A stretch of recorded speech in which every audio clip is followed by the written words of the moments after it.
এই সংবাদটি নিয়ে আপনাদের সামনে দাঁড়াতে হবে, এটা আমরা কখনো ভাবিনি। আমরা এবারও আশা করছিলাম ঠিক আগের মতোই আবারও তিনি সুস্থ হয়ে উঠবেন।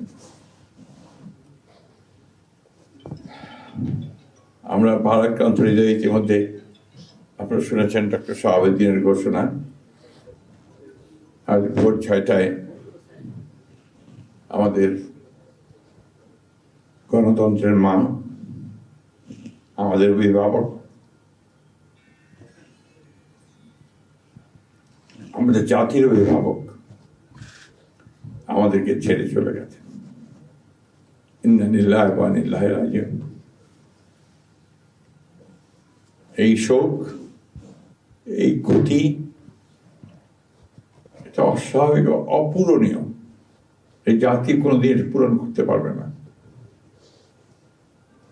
যে নেত্রী তার সারাটা জীবন জনগণের অধিকারের জন্য, কল্যাণের জন্য তার সমগ্র জীবনকে উৎসর্গ করেছিলেন, সেই নেত্রী দেশনেত্রী বেগম খালেদা জিয়া আমাদের মাঝে নেই। এটা আমরা যারা তার সহকর্মী এবং রাজনৈতিক কর্মী, আমরা এটা ভাবতে পারি না। বাংলাদেশের রাজনীতিতে একটা বিশাল শূন্যতা সৃষ্টি হলো। তাই নয়, পৃথিবীর গণতান্ত্রিক আন্দোলনে একটা বিশাল শূন্যতা সৃষ্টি হলো। আমরা দলের পক্ষ থেকে আমাদের ভারপ্রাপ্ত চেয়ারম্যানের অনুমতিক্রমে আমরা দলের কিছু কর্মসূচি নিয়েছি। সেই কর্মসূচিগুলো আমাদের দলের সিনিয়র যুব মহাসচিব জনাব রুহুল কবির রিজভী সাহেব আপনাদের সামনে তুলে ধরবেন। সরকারের প্রধান, এই কেয়ারটেকার গভর্নমেন্টের প্রধান প্রফেসর ডক্টর মোহাম্মদ ইউনূস আমাদেরকে ফোন করেছিলেন সাথে সাথে, এবং ইতিমধ্যেই তারা সিদ্ধান্ত নিয়েছেন যে 10টার মধ্যেই তারা স্পেশাল ক্যাবিনেট মিটিং করবেন।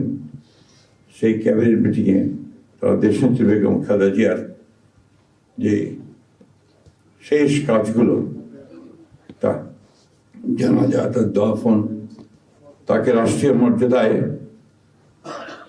দাফন করা, তাকে রাষ্ট্রীয় মর্যাদা দেওয়া, এই বিষয়গুলি নিয়ে তারা সকাল 10টার সময় একটা সভা করবেন। এরপরে আমরা পুরো জিনিসটাকে কোঅর্ডিনেট করে আবার সেটা আপনাদের সামনে জানাবো। আমি এখন অনুরোধ করব আমাদের